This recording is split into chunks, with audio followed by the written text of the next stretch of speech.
Olá, semioticistas.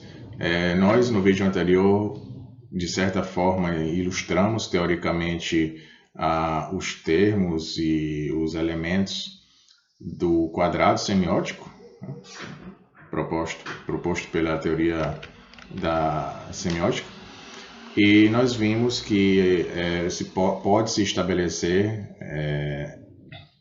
diversas relações entre termos diferentes, né?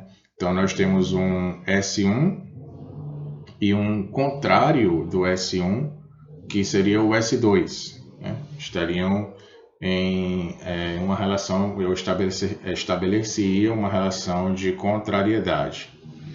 E abaixo do S1, no quadrado semiótico, imaginemos o S1 na posição superior esquerda e o S2 na posição superior direita. Na posição inferior esquerda, ou seja, embaixo de S1, nós teríamos um não S2. E embaixo do S2, nós teríamos um não S1. Esse não S1 estaria na posição inferior direita do quadrado semiótico. E entre S1 e S2, ou seja, superior esquerdo e superior direito, existe uma relação de contrariedade, né? Entre o S1 e o não S1, ou seja, superior esquerdo e inferior direito, existe uma relação de contradição. Da mesma forma que entre o S2 superior direito e não S2 inferior esquerdo, também existe uma relação de contradição. Embaixo, no quadrado, na linha horizontal inferior, ou seja, entre o não S2 e o não S1, ou seja, inferior esquerdo e inferior direito, existe uma relação de subcontrariedade. E nas linhas verticais, ou seja, no lado esquerdo, no lado direito do quadrado, portanto, entre não S2 e S1, ou seja, entre inferior esquerdo e superior esquerdo, nós temos uma relação de complementariedade. Da mesma forma, essa mesma relação há entre o inferior direito, ou seja, o não S1, e o superior direito, o S2. Também existe a mesma relação de contrariedade. Bom, então essas são as relações básicas do quadrado semiótico e hoje nós vamos tentar ver um exemplo disso, né? Então, assim, por exemplo, partindo da categoria tópica dos meios opostos aos fins, um estudioso chamado Flohr, ele introduziu o modelo das axiologias do consumo, capaz de reger um vasto conjunto de discursos sociais, como, entre outros, o da publicidade automobilística. Ele identifica 4 grandes tipos de valorizações. A valorização prática ou utilitária, correspondente aos valores de uso dos objetos, considerados como meios, e será, por exemplo, a manejabilidade ou robustez de um automóvel, que opor-se-á no eixo dos contrários, né? E lembrem o que nós tratamos no início do vídeo, opor-se-á essa valorização prática a uma valorização utópica, correspondente a valores básicos ou existenciais considerados como fins em si próprios, né? Por exemplo, o automóvel será valorizado como encarnação da identidade, da vida, da aventura, né? Essa valorização prática opor-se-á também a modo de contradição, né? E vejam, contradição é a relação entre o que seria o canto ou o vértice superior esquerdo e inferior direito, ou o contrário, superior direito e inferior esquerdo. Essas são as relações de contradição.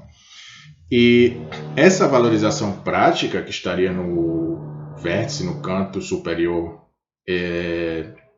esquerdo, ela opor-se-á também, a modo de contradição, a um terceiro tipo de valorização, que seria a valorização lúdica, que corresponde à sua negação, ou seja, o carro ele será então valorizado por seu luxo ou refinamento, como uma pequena loucura. E por fim, a valorização utópica, que seria o S2, ou que estaria no canto superior direito, será por sua vez negada contraditoriamente, né?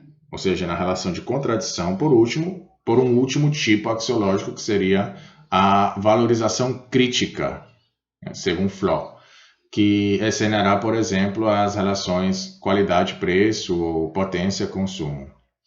De modo que nós teríamos nesse quadrado, no nível ou no vértice, no canto superior esquerdo, valorização prática, a sua contradição, ou a relação de contradição, que seria a valorização utópica, no vértice, no canto superior direito. A contradição da valorização prática seria a valorização lúdica, superior esquerdo, inferior direito. E a contradição da valorização utópica seria a valorização crítica, ou seja, superior direito, inferior esquerdo. Ok? Bom, tal modelo ele indica de fato diversos tipos de relações diferenciais, ora exclusivas, ora compatíveis. Assim, se parece difícil para um fabricante manter um discurso incidente ao mesmo tempo sobre os valores utilitários e utópicos. E fica claro, por outro lado, que estes últimos, os utópicos, eles vão estar numa relação de implicação com os valores lúdicos, dos quais constituirão, na mesma deixis, uma possível realização complementar.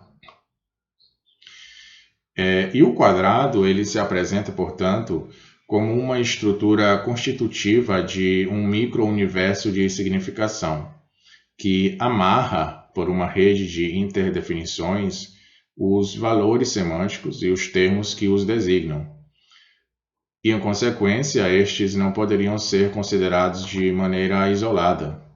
Ou seja, o quadrado ele pode ser apreendido e utilizado, por um lado, como um modelo posicional e taxonômico, formando um paradigma que indica as posições relativas dos termos uns em relação aos outros.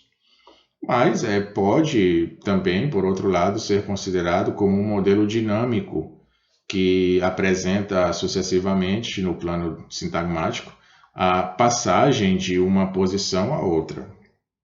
Constitui, assim, no nível profundo, a forma primeira das estruturas que, no nível mais superficial, vão se desdobrar em uma arquitetura narrativa. A fim de concretizar tais dados teóricos, dando uma amostra de suas intervenções concretas na análise do texto literário, nós vamos examinar nos próximos vídeos dois exemplos simples, né, ligados a uma categoria semântica profunda, que nós isolamos a partir de seus investimentos figurativos na superfície do discurso.